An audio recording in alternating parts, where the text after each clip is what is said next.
Professor Arvind Kumar Jha from School of Education, IGNOU, New Delhi. Today we will discuss about Gurukul system of ancient India. In this particular video, we will discuss the following points. Point number 1, Gurukul system as an education system.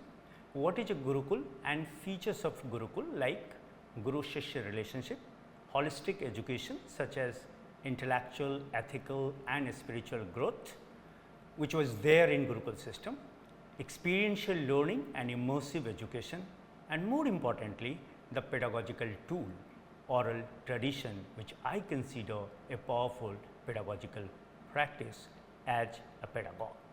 Let me start to understand with what Gurukul system was all about.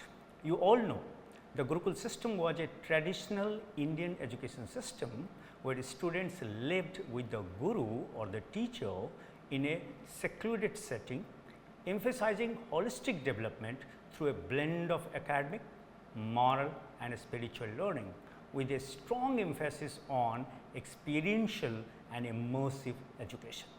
In the traditional Gurukul settings, students lived with their guru, engaging in a process of learning that was both formal and experiential, and therefore knowledge was primarily passed down orally, emphasizing memorization with understanding, not rote memory, dialogue and critical thinking. Let me repeat, knowledge was primarily passed down orally, emphasizing memorization with understanding, dialogue and critical thinking.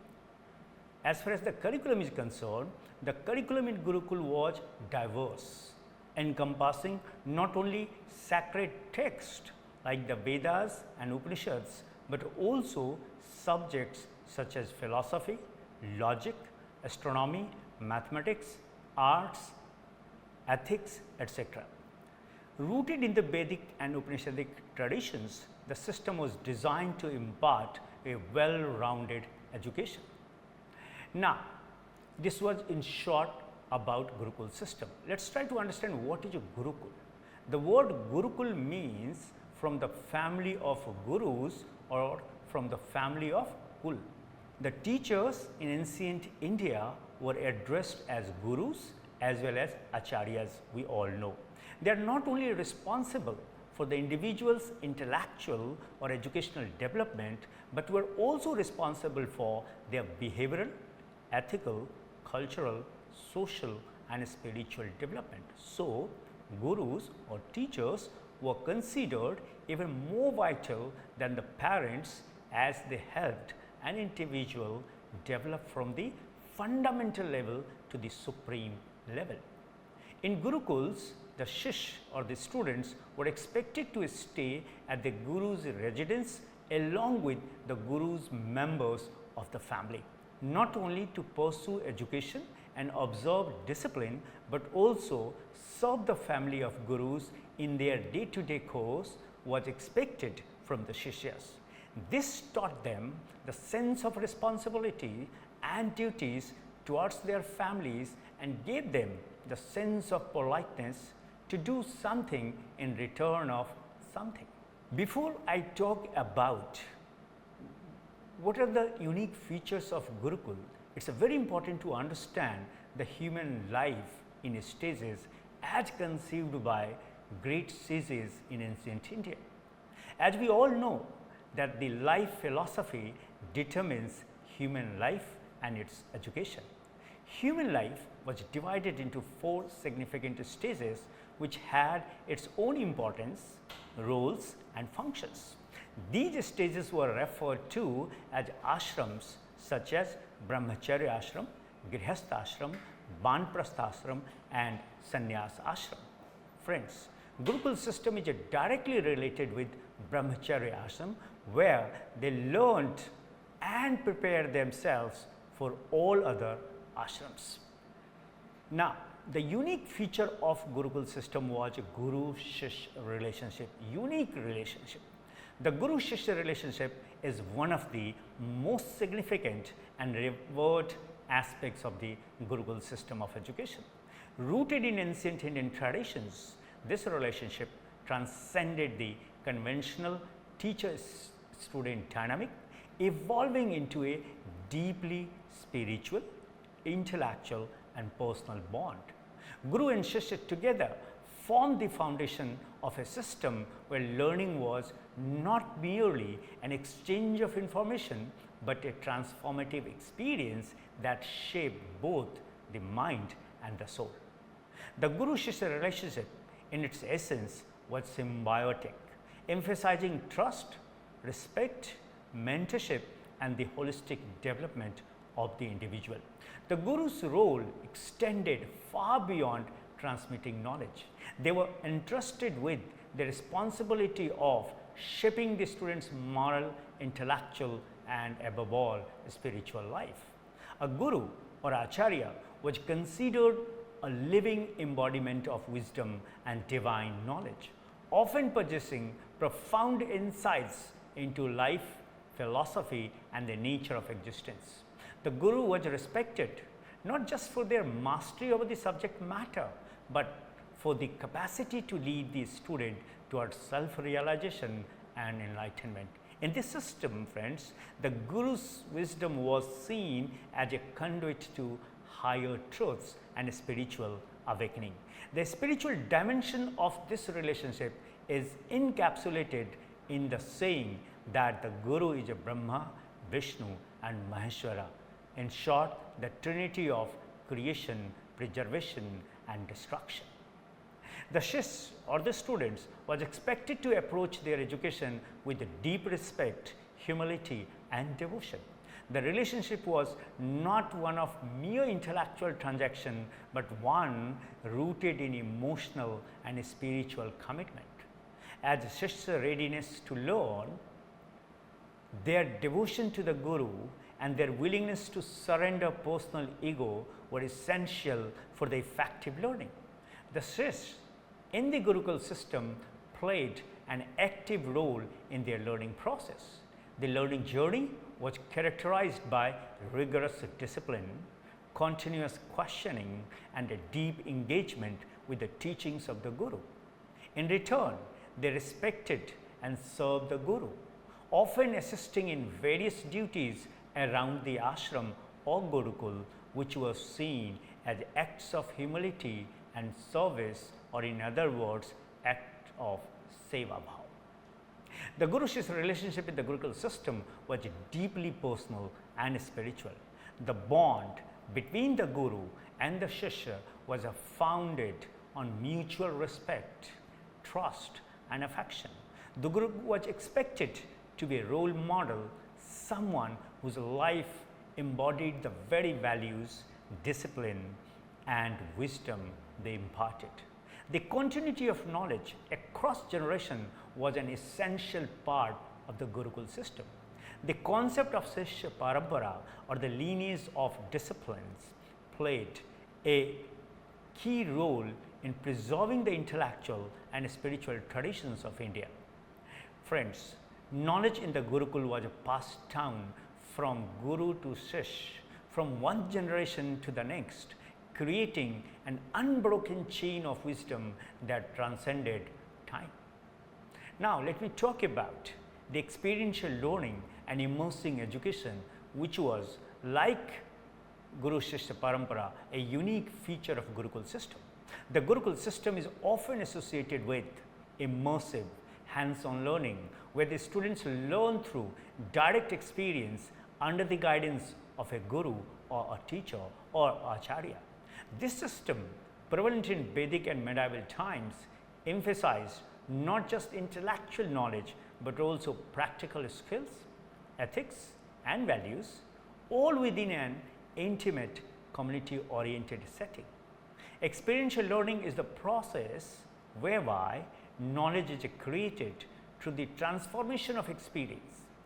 And in the Gurukul system, this form of learning was the cornerstone. The system was designed to teach through practice, observation and reflection. Students were actively engaged in various tasks such as farming, cooking, crafts, music and other practical arts. The physical and mental learning was interconnected, making knowledge application centered. Knowledge wasn't limited to text, but was often conveyed through stories, parables, and dialogues. Students learn to reflect, debate, and critically analyze various concepts, not just absorb them passively. The Gurukul emphasized the growth of the entire person, or we can say the persona of the person: physical, mental, emotional, and spiritual. Students were immersed in an environment where they practiced self-discipline, learned to live with nature, and developed a sense of social responsibility. The student would closely observe and assist the guru in various tasks, learning directly from experience and over time taking on more responsibility in the practice. The subjects taught were always contextualized within real life scenarios. For example, students learning Vedanta or other philosophies were often asked to reflect on how these teachings applied to their daily lives. The Gurukul system can also be viewed as an early form of immersive education, where the learning environment itself was integral to the educational experience. Immersion here referred to the complete involvement of the student in both intellectual and practical learning. Gurukul often took place in natural surroundings, away from distractions of rural as well as urban life, allowing students to be deeply connected with nature, often learning agricultural or survival skills, which reinforced ecological and ethical principles. Students lived with their guru and other learners in a shared space, learning not only from the guru but also from the collective experiences of the community. And this provided an immersive and collaborative learning environment to all the Shishyas who used to stay in the Gurukul with their teacher. Spiritual and academic learning were not seen as separate domains. For example, a student might learn mathematics, astronomy, and ethics or logic within the same session, reflecting the belief that all knowledge is interconnected and should be learned in tandem with life skills. Now friends, let me talk about the holistic education from the point of intellectual, ethical, and spiritual growth, for which every Gurukul was known.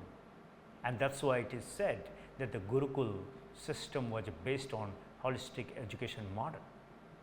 The Gurukul system of education, which flourished in ancient India, was fundamentally centered around a holistic approach to learning. It aimed to nurture the whole person intellectually, ethically, and spiritually. The Gurukul system integrated these aspects into a unified process of personal growth and development. This holistic education was designed not only to impart knowledge, as I said earlier, but also to cultivate virtue, wisdom, and deep connection to the world. The intellectual development in the Gurukul system was not limited to rote learning or memorization of scriptures. It encompassed a broad spectrum of knowledge, including philosophy, mathematics, astronomy, music, literature, arts, logic, and social sciences. Students were encouraged to question, analyze, and engage in dialogue with their gurus and peers. Education was not passive, it was dynamic, fostering intellectual curiosity and the ability to think critically, which is today considered as the skill which is required on the part of every student in 21st century. The system relied heavily on debates, which was called as shastras, and discussions, particularly on philosophical or ethical topics. The Gurukul system emphasized learning through real world experience. Students often learn by doing, whether it was through practical skills like carpentry, farming or ritual practices, or by solving complex philosophical problems. Intellectual growth was seen as inseparable from practical experience. Subjects were not taught in isolation. A student learning a particular subject like mathematics would often explore its connections to astronomy, music, philosophy, and above all with their life. This multidisciplinary approach encouraged a deeper understanding of the interconnectedness of all fields of knowledge. As I said earlier, and let me repeat, intellectual growth in the Gurukul system also involved a significant amount of self-reflection. Students were taught to critically examine their own thoughts, biases, and knowledge. This reflective process was key to fostering wisdom, not just knowledge. Ethical education was a cornerstone of the Gurukul system, where students were not just taught how to live, but also how to live righteously and contribute positively to society. So, righteous form of living was the ultimate symbol, which you can the ethical symbol as well. Gurukul education emphasized virtues like honesty, self-discipline, compassion, respect for our elders, and above all, humility. And that's why they were asked to go for begging. Students were expected to embody these values in their daily lives, learning through example as well as instruction. Central to the ethical education was the concept of dharma, or you can call righteous living, and karma, actions and its consequences. Students were taught that their actions must align with moral principles and that their decisions would have long-term effects on their own lives and society. Understanding the consequences of one's actions, both immediate and in the broader cosmic sense, was a key part of ethical education. The Gurukul system was not just about individual growth, but also about preparing students to serve the society. And that's why ethical training was deeply intertwined with the notion of social responsibility, where students learned to contribute to the welfare of their community and the world at large. The spiritual aspect of education in the Gurukul system was perhaps its most unique feature. Education was not just about acquiring knowledge or developing virtues. It was also about connecting with the divine and understanding one's higher purpose in life. As is the concept in almost all Indian schools of thought, what is a humanity or who a human being is? A humanity is a combine of, or you can say union of, humanity and divinity. Knowledge, which is generally known as Gyan, was considered incomplete without spiritual insight or Vidya. So, the Gurukul system viewed the acquisition of knowledge as a means to ultimately realize one's true nature and achieve liberation or moksha. This holistic approach recognized that intellectual development alone was not sufficient for a fulfilling life. Meditation, prayer, and other spiritual practices were integral to the Gurukul system. Students were trained to quiet their minds, connect with the inner self, and engage in practices that fostered spiritual growth. These practices helped students gain clarity of mind, emotional balance, and a sense of peace and purpose. A key spiritual aim of the Gurukul was to guide students toward self-realization and an understanding of their divine nature. And this journey was considered the ultimate goal of life. And therefore, students were taught that true knowledge transcends the material world and connects one to a higher spiritual reality. Now, let me talk about the unique pedagogical practices that were prevalent in almost all Gurukuls in India in ancient time. So, now I am going to talk about oral tradition. The Gurukul system of education, as I said earlier, placed significant emphasis on oral tradition as key components of its pedagogical framework. In this system, the transmission of knowledge was primarily through oral methods, with a heavily reliance on oral recitations, especially in the early stages of learning. And this was not just a matter of rote memorization, as generally people perceive, but a deeper practice connected to the preservation and transmission of knowledge, culture and wisdom over generations. Oral tradition in the Gurukul system refers to the transmission of knowledge, teachings, stories and wisdom through spoken word rather than written texts. And this tradition was deeply intertwined with the social, cultural and religious fabric of ancient India, where the written words was not as widespread or accessible as it is today. The Gurukul system was centered around the personal interaction between the Guru and the Shish, and therefore the Guru would impart knowledge directly through oral teachings, often in the form of spoken verses, mantras, stories and philosophical discussions.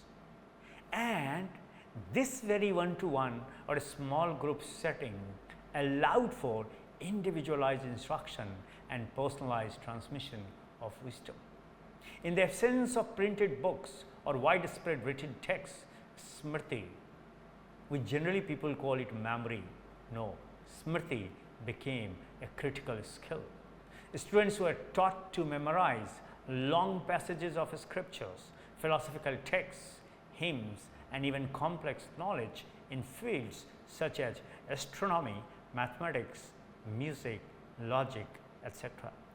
Memorization was not viewed as a mechanical task, but as a means of internalizing and deeply understanding the material. Recitation or prayana was an essential practice.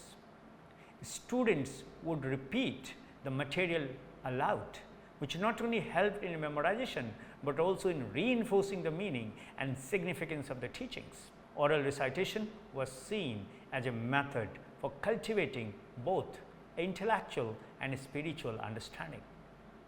The sound, rhythm and intonation were considered integral to the learning process, especially in fields like Vedic chants and mantras. By relying on oral transmission, the Gurukul system preserved cultural, religious and spiritual knowledge across generations. Ancient texts such as Vedas, Upanishads and Puranas were passed down orally, often in intricate forms such as poetry, songs and chants, which made them easier to remember and recite. The ability to memorize and orally transmit sacred texts was seen as a way of maintaining the purity of the knowledge and connecting each generation with the wisdom of the past. So, the ability to memorize and orally transmit sacred text was seen as a way of maintaining the purity of the knowledge and connecting each generation with the wisdom of the past. The oral tradition in the Gurukul system was not merely about memorization of static text. The Guru would explain the meaning behind the teachings, often through stories, metaphors and dialogues. And this allowed knowledge to be living, evolving and adaptable to the student's understanding, while still preserving the essence of ancient wisdom. Memorization, especially in the context of sacred texts, was a deeply valued skill in the Gurukul system. Students or the Shishya in the Gurukul would memorize the Vedic hymns or mantras with great care, often learning them through rigorous oral repetition. The chanting and memorization of the Vedas were considered acts of reverence and were believed to cultivate both intellectual and spiritual growth. Mastery of these texts was seen as a way to align oneself with the cosmic order and divine wisdom. In the Gurukul system, mnemonic devices and rhythmic patterns played a key role in memorization. The structure of Vedic hymns and the chanting of Sanskrit mantras had a rhythmic, musical quality that made memorization easier and more effective. The sound patterns, intonations, and rhythms helped the students remember complex texts and concepts with greater accuracy. And therefore, memorization in Gurukul system was not a superficial task, but was deeply connected to overall understanding. It was considered an essential part of the learning process that engaged both the mind and heart. While memorizing the text, students were also taught to reflect on their meanings, internalizing the knowledge in a way that made it part of their lived experience. Friends, memorization was thus a very powerful tool for deeper comprehension and spiritual growth, not just academic achievement. The Gurukul system also relied on the idea of communal memory. Knowledge was shared and passed on not only between the guru and the individual student, but also within the wider community. Groups of students would often engage in collective recitations and discussions, creating a communal atmosphere where knowledge was reinforced and preserved across generations. In fine, I would like to conclude, friends. The Gurukul system played a pivotal role in shaping Indian knowledge traditions, serving as both a physical and philosophical center for learning. It was not just an educational institution, but also a microcosm of Indian culture, spiritual and intellectual life. The Gurukul was the primary institution for the transmission of Vedic knowledge, which includes the 4 Vedas, Upanishads, Puranas, logic and epistemology, and other sacred texts. And these texts were transmitted orally in a structured and disciplined manner, with the students learning through chanting, memorization, and recitation. This oral tradition preserved vast amounts of ancient wisdom and fostered an environment where knowledge was passed down with integrity and precision. In this system, education was more personalized and tailored to the needs and abilities of the individual student. The teacher-student relationship was close-knit, and the guru often imparted wisdom, not just in formal settings, but through day-to-day interactions, ensuring a deeper understanding of both subjects and life. The Gurukul system emphasized the importance of self-realization and connection to the divine, which was considered as essential as intellectual knowledge. In the end, friends, I'll advise you, if you really want to understand Gurukul system, still that traditions are prevalent, please go stay some time with the Shishyas and try to observe, understand and realize what Gurukul system is all about. Thank you.